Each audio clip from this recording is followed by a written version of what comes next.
Bad Education. It almost sounds like a comedy, but Bad Education is a new movie directed by Corey Finley, and this film stars Allison Janney, Raymond Romano, wow, and Hugh Jackman's in this film as well. Bad Education takes place in the year 2002 in Roslyn High School, and it revolves around the single largest embezzlement scandal in history.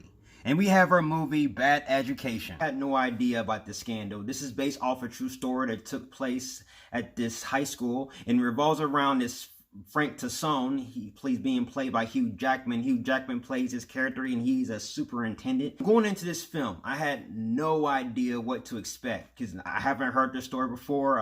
I never heard of a story, so I don't know what is real and what's not. So this is definitely an experience of a lifetime because Hugh Jackman gives out one of the best performances. His best performances of his career, up there with Logan and Prisoners. He definitely showed range with his character, and let me go deeper into Frank Tassone. Now, Frank Tassone is a superintendent, and he has huge charisma. He has huge respect. When he walks into the room, people applaud him. He's a respectable guy. He's able to memorize students' names. He even knows their dreams and what their goals are in life. And also, he met one of his older students that used to go to his school because he's been around and he's older now. And he had a conversation with him. It's like, hey, what's your goals in life? You know, let's talk about that. And he's a really stand-up guy. Hugh Jackman's charisma and charm is definitely shines in this movie, definitely with the character. But also, one thing I have to say that Hugh Jackman definitely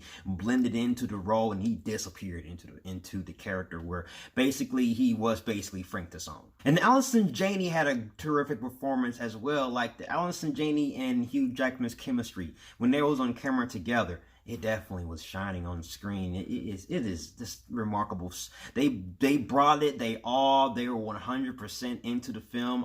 They deserve Oscar contention. And watching this movie, this film doesn't really knock my socks off or anything. It's not a film that's going to knock your socks off because in the first 40 minutes, it relies heavily on setup. You don't really get much story, or you don't really know what the movie's trying to go and what the movie is about, so you're kind of clueless. But one of the best things that the film does, it does a really good job of giving you great character development with Hugh Jackman's character. And when the shit hits down around that 40-minute mark, when about the embezzlement, that's when shit hits the fan, and then your emotions with the character goes through twists and turns. The first 40 minutes of the film, I would say, was trying to focus more on the character development. So therefore, when the execution of his character arc comes to fruition, we get an understanding of it and we can get the feel. So basically in that 40 minutes, Hugh Jackman definitely carried the film on his shoulders, and his charisma definitely saved this movie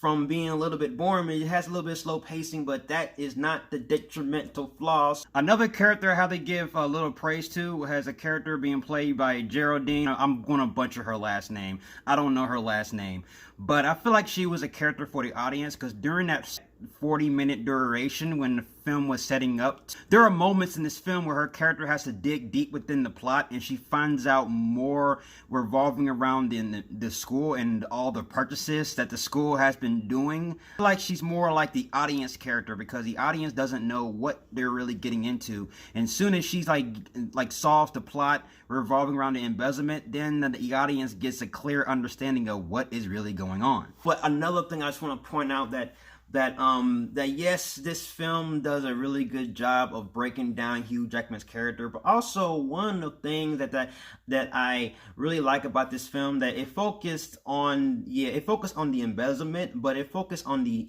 humanity side. Like, let me get a little personal because with this one, Frank Tannen is a superintendent, and we see him as a good person. He is a good person. He has good intention. He has a good heart, but yet he does this one bad thing, and you know, it's like a slippery slope. He's almost identical to Sandman's character arc. Hold up, let me explain, okay? And Sandman's character arc, you know, he was just trying to save his daughter because she has suffered from ALS.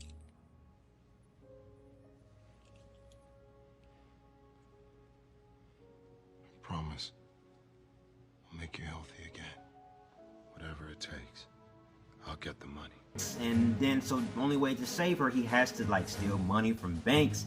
And he was at the wrong place in the wrong time, and he killed Uncle Ben. He didn't intentionally want to kill Uncle Ben, so and that was the reason why he was being chased by cops. He just wanted the money to save his daughter. He was in a bad situation. Just similar how Frank Tasson was in a bad situation. And he's trying to do whatever he can to save himself, so he does this thing, this heinous act. And we get the humanity side of it. You understand why he did it, and you understand why he had to make certain decisions. The characters, you know, they're not as, you know, as sweethearted as him, but they're different. But yet there's some characters that are clueless to the situation, and that also brings more depth to the story. Like, it basically explains that yes, you are a good person, but yet you just find yourself in a bad situation. It's almost identical to Sandman. I can use another comic book reference. Let me see, Watchmen. Dr. Manhattan had a similar character arc where he was basically condoning his actions. Yes, I did like them breaking down the embezzlement part, breaking down the humanity aspect. I did like that part, and it was definitely good writing in that aspect. Yes, this film was directed beautifully. The script worked well. I found myself really captivated with the performances. Definitely one of the best movies of the year. One of the highlight performances of Hugh Jackman. Definitely he deserves Oscar contention. There's not much competition anyway, so I think he would easily win the competition at this rate. I'm going to give Bad Education Batman-tastic. This is definitely a good movie you can check out on HBO.